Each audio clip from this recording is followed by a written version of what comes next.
Hey gang, it's JC and this is the Daily Dose for Monday, April 11th, 2011, a combined venture with Mind Active in beautiful downtown Brentwood. Some great archives at the top of the page with some great old TV history and the Wayback Machine and other stuff up there. Also the Video Village. And then we have a viral video that we always put at the bottom of the page or some sort of a picture that will tickle your fancy. Anyhow, it's all there for your enjoyment, and we hope you do enjoy it here on jcontheline.com. All right, over the weekend, it just reminds me of how quickly things can change.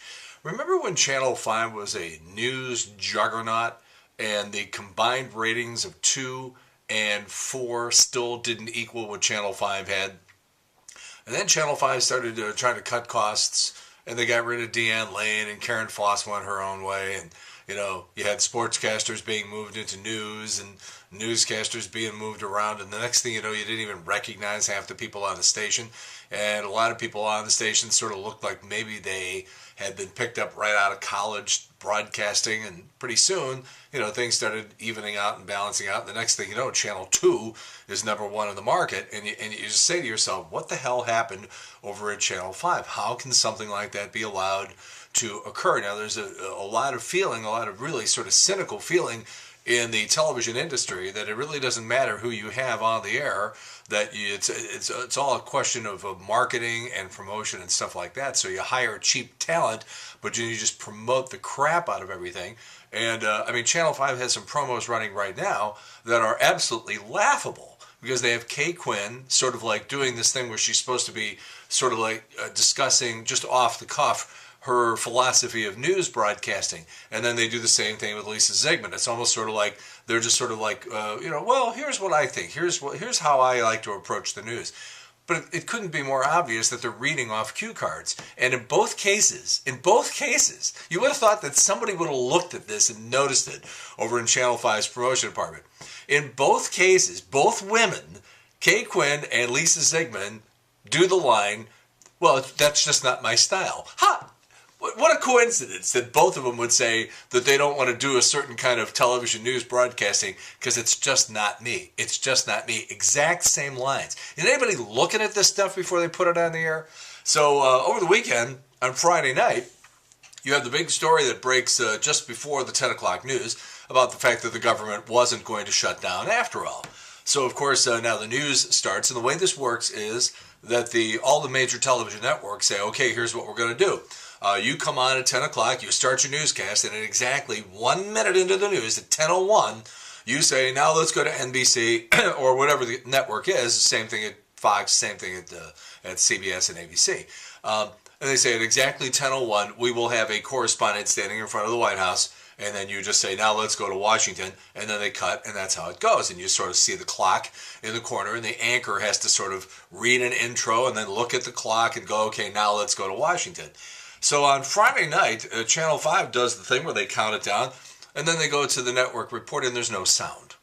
So you're just watching video, and there's no sound.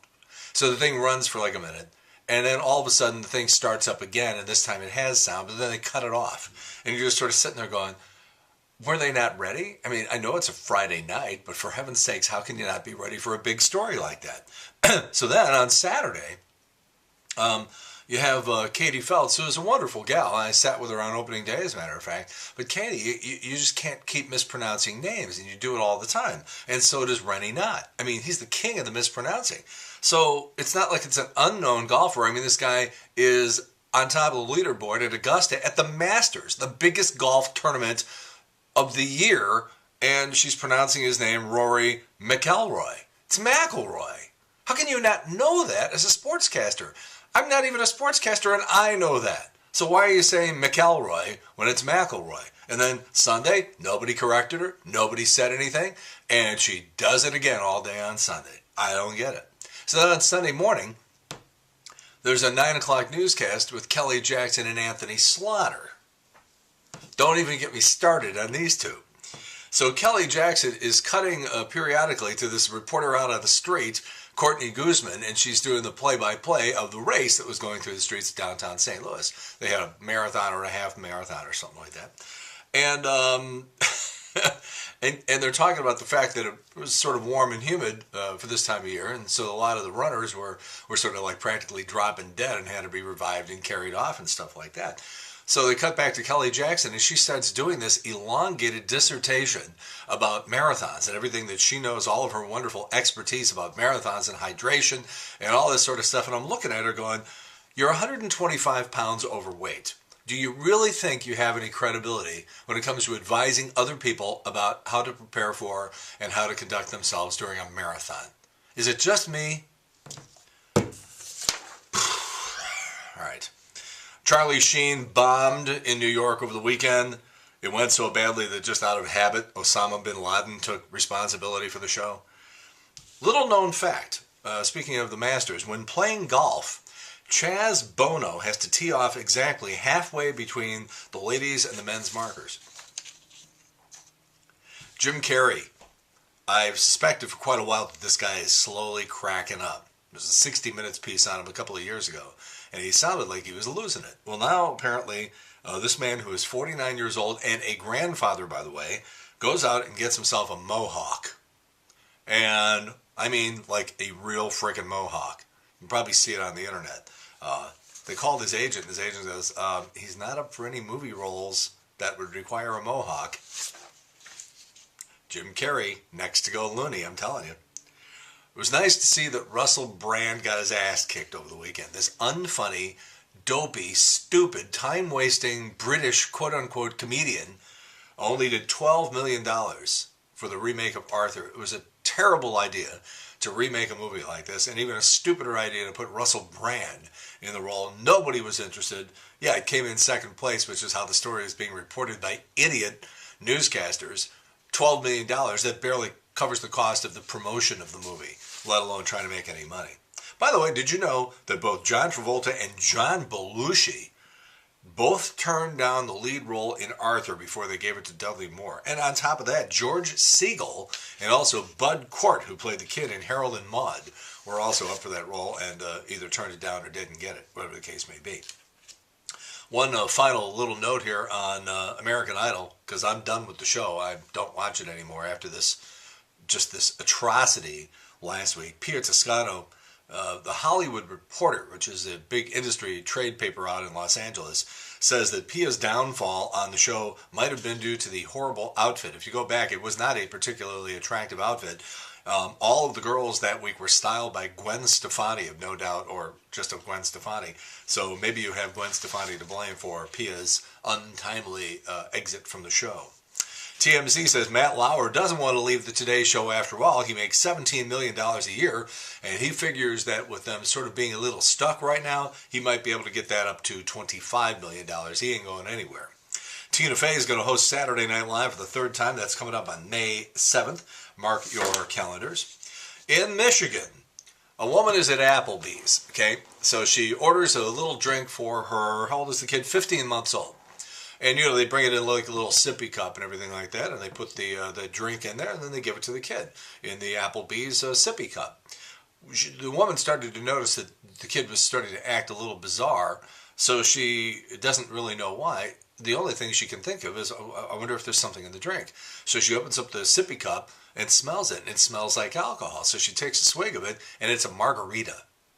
They either as a joke or accidentally on purpose gave a 15-year-old kid a margarita. They took him to the hospital. His blood alcohol level was at 0.10, which is more than the legal limit for an adult. The kid is going to be okay.